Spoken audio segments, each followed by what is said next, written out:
Halo semuanya, selamat datang kembali. Apa kabar kalian semua? Semoga baik-baik saja. Pada video kali ini kita akan membahas spoiler lanjutan dari Journey to Immortality Season 3. Baiklah, daripada kalian semua penasaran, mari kita mulai saja pembahasan spoiler lanjutan untuk episode kali ini. Tanpa berbasa-basi lagi, langsung saja kita mulai videonya. Cerita ini berlanjut, kita diperlihatkan Hanli yang bertanya, "Jadi diriku hanya perlu membantumu mengirimkan sebuah surat?" Wanita tersebut menjawab, "Tentu saja. Apakah kau pikir aku akan menyuruhmu menghabisi seseorang?" Kemudian wanita itu segera melemparkan harta berharganya pada Hanli. Saat Hanli hendak membuka kotak tersebut, keluarlah cahaya hijau yang sangat terang. Wanita misterius itu menjelaskan bahwa ini adalah batu spirit Korjet yang akan membantumu berkultivasi. Dirinya juga bilang, jika kau berkultivasi dengan batu ini, maka perkembanganmu akan meningkat 4 kali lipat. Hanli tentu membenarkan hal tersebut, karena dengan adanya batu spirit Korjet, diriku tak perlu berusaha selama puluhan tahun. Dan mungkin aku hanya memerlukan waktu 10 tahun saja untuk menstabilkan tingkat kultivasiku.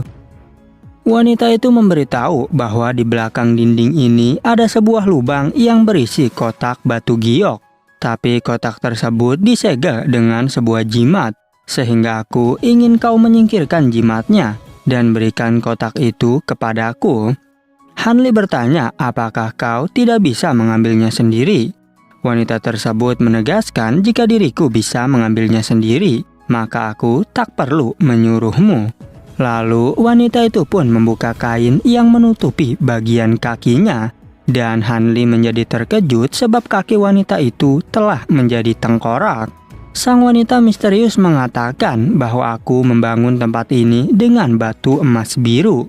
Kemudian setelahnya diriku mengikat kaki ini menggunakan rantai untuk menjaga tempat ini dari diriku sendiri. Hanli tentu tak menyangka dengan apa yang dikatakan wanita itu. Namun wanita tersebut kembali menjelaskan, "Kau benar karena diriku telah menguasai seni pembunuhan eternal." Yang mana teknik itu sangatlah kuat, karena setelah berhasil membudidayakannya, pikiranku terus dipenuhi oleh haus darah. Bahkan saat itu aku mengabaikan peringatan teman-temanku yang meminta agar diriku tak mempelajarinya. Aku mempelajarinya hanya untuk melakukan pembantaian besar-besaran ketika diriku di tahap Naskensol. Lalu pada akhirnya aku terluka parah akibat dari teknik pembunuhan eternal. Diriku juga mulai tak bisa berjalan serta kehilangan lenganku. Sehingga untuk mencegah diriku menimbulkan masalah, aku pun terpaksa mengunci diriku di tempat ini dan mempercayakan kuncinya pada sahabat terbaikku. Namun sudah beberapa tahun berlalu sejak aku masih mendengar kabar tentangnya. Jadi jika kau tak menemukanku di sini, mungkin tempat ini akan menjadi kuburanku. Hanli menjawab bahwa setelah semua yang terjadi, mungkin temanmu sudah mati.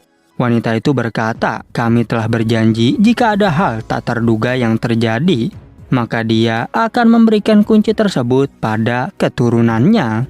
Kemudian Hanli pun segera mengambil kotak yang dimaksud, tapi Hanli merasakan adanya firasat buruk dari jimat tersebut. Wanita itu mengingatkan bahwa token gioknya berada di dalam kotak, jadi sobek saja jimatnya dan berikan kotak itu kepadaku. Namun Hanli masih sangat ragu untuk memberikan kotak itu pada sang senior. Sementara wanita tersebut berkata, "Jika aku sudah memberikan spirit Korjet milikku kepadamu, jadi mengapa kau masih merasa ragu?" Tanpa diduga, Hanli justru melempar kotak yang masih tersegel itu kepada wanita tersebut.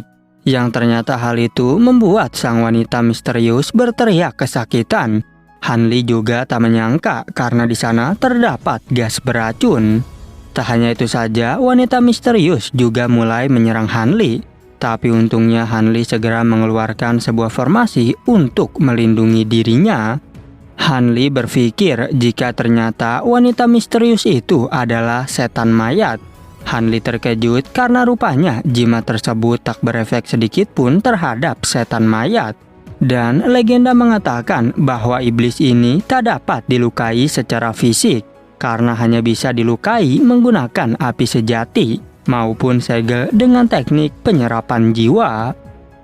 Hanli berkata syarat untuk menjadi setan mayat sangatlah ekstrim, karena yang pertama mereka harus menjadi naskensol dengan fisik elemen tanah ataupun kayu, serta mereka membutuhkan akar spiritual surga untuk melakukannya. Dan jika tidak, maka mereka tak akan dapat bangkit kembali. Selain itu, sang kultivator harus mati dengan menahan banyak sekali dendam, sehingga dengan cara itu jiwa mereka tak akan bereinkarnasi setelah kematian dan tetap dalam keadaan mayat mereka, yang mana pada hasil akhirnya mereka hanya akan menjadi seorang monster. Lantas Hanli bergumam bahwa kotak ini harus berisi esensi miliknya, dan karena ada banyak hal yang belum aku ketahui, diriku pun membutuhkan waktu untuk mempelajarinya. Oleh karena itu, lebih baik aku tidak menonjolkan diri dan biarkan 3 sekte yang mengurus hal ini. Hanli berkata pada rubah awan salju, jika kau sangat beruntung karena tak terluka sedikit pun, dirimu juga sangat luar biasa karena bertahan hingga saat ini dengan setan mayat. Tetapi betapa terkejutnya Hanli karena tiba-tiba saja rubah awan salju itu mengeluarkan serangannya. Namun untungnya Hanli telah memakai armor Six Paths milik Wen Tianren sebelumnya. Hanli pun merasa bahwa ada yang salah dengan rubah awan salju tersebut. Hanli bertanya siapakah kau sebenarnya. Hanli juga berpikir jika diriku membutuhkan penghalang dari tongkat Giok Ruyi. Tetapi mengapa serigala ini tak mematuhi perintah yang kukatakan? Tiba-tiba saja terdengar jawaban dari sang rubah awan salju. Rubah itu menjawab, bukankah kita baru saja berbicara satu sama lain? Dan apakah kau sudah tak dapat mengenali diriku? Dari balik asap berwarna pink tersebut keluarlah sang wanita misterius yang masih hidup, yang ternyata rubah awan salju itu merubah dirinya menjadi wanita misterius tersebut. Hanli tentu tak menyangka jika rubah itu justru bisa berubah menjadi wanita misterius. Hanli bilang secara logis untuk merubah diri menjadi seorang manusia, maka setidaknya setan mayat itu harus menjadi binatang spiritual tingkat 8. Tetapi rubah awan salju yang ternyata penjelmaan dari setan mayat ini baru berada di level tingkat ke-7. Jadi pasti ada sesuatu yang tidak beres yang mungkin tak terlihat. Hanli menegaskan bahwa aku tak peduli jika hanya satu di antara kita yang akan bertahan hidup. Sehingga Hanli segera mengeluarkan kekuatan bambu guntur surgawi miliknya. Tak hanya itu saja, Hanli juga menggunakan lonceng spiritual untuk menghadapi setan mayat itu. Hanli tahu jika setan mayat ini lebih lemah 30% dari binatang spiritual tingkat 7 biasa. Jadi, apakah setan mayat dapat melemah karena terluka? Tak mau pikir panjang, Hanli langsung menghempaskan serangan bambu guntur ke arahnya. Dan ia sangat terkejut karena hanya dengan satu serangan saja setan mayat itu telah mati. Hanli bertanya-tanya apakah setan mayat ini benar-benar mati hanya dengan satu kali serangan. Dirinya juga dikejutkan dengan formasi penghalang merah yang tiba-tiba aktif dengan sendirinya. Bahkan ternyata setan mayat itu masih tetap hidup. Hanli berkata jika teknik ilusi itu hampir berhasil mengelabuiku, sehingga aku harus membunuhnya dengan cepat sekaligus. Lalu Hanli pun mengeluarkan serangga emas untuk menghabisi setan mayat. Serigala miliknya secara tak terduga juga ikut menyerang setan mayat, yang hal tersebut ternyata dapat mengambil alih tubuh dari sang setan mayat itu. Dan kini setan mayat bahkan sampai berteriak kesakitan. Hanli sungguh tak menyangka jika serigala mau melindunginya dari setan mayat. Tapi dirinya bingung mengapa serigala tersebut dapat melakukan tindakan tanpa perintah darinya. Sang serigala yang telah berubah menjadi rubah awan salju pun berkata, "Jika aku baru mengambil alih tubuh ini, jadi wajar saja diriku membutuhkan waktu untuk menyesuaikan diri dengannya." Hanli bertanya, "Apakah kau seekor serigala wanita?" Pertanyaan Hanli membuat sang rubah kesal karena dianggap sebagai serigala wanita. Hanli pun bilang, "Siapapun dirimu, aku ingin tahu lebih banyak tentang asal-usulmu." Hal itu dikarenakan diriku tak pernah sedikit pun mendengar jika hewan spiritual dapat memiliki tubuh. Rubah itu menjelaskan, "Jika diriku berasal dari harta kuno yang sedang kau pegang saat ini." Rubah itu juga mengatakan, "Fakta bahwa kau tak pernah melihat hewan peliharaan spiritual yang memiliki tubuh membuktikan betapa sedikitnya pengetahuan yang kau miliki." Hanli membalas, "Jadi karena kau telah mengambil alih tubuh rubah itu, tongkat Gyokroyi ini pasti sudah tak berguna lagi sekarang." Namun ketika Hanli ingin menghancurkannya, rubah tersebut langsung melarangnya. Rubah itu memberitahu bahwa saat kau menghancurkan Gyokroyi itu, diriku mungkin akan hilang ke udara. Lagi pula, sebagai hewan peliharaan spiritual, aku tetap terikat dengan benda tersebut. Kemudian rubah itu kini berubah menjadi seorang wanita yang cantik. Dia juga berkata pada Hanli, "Jika kau bisa memanggilku dengan sebutan Silver Moon." Lalu tentang asal-usulku, "Sebenarnya aku ingin sekali memberitahumu, tapi sayangnya diriku sama sekali tidak mengingatnya." Silver Moon menjelaskan bahwa ketika jiwa binatang spiritual menjadi hewan peliharaan spiritual, dirinya akan kehilangan keinginan sendiri dan hanya akan mengikuti perintah tuannya. Tetapi untuk alasan tertentu, diriku masih memiliki sejumlah ingatan, sehingga aku memiliki sedikit otonomi.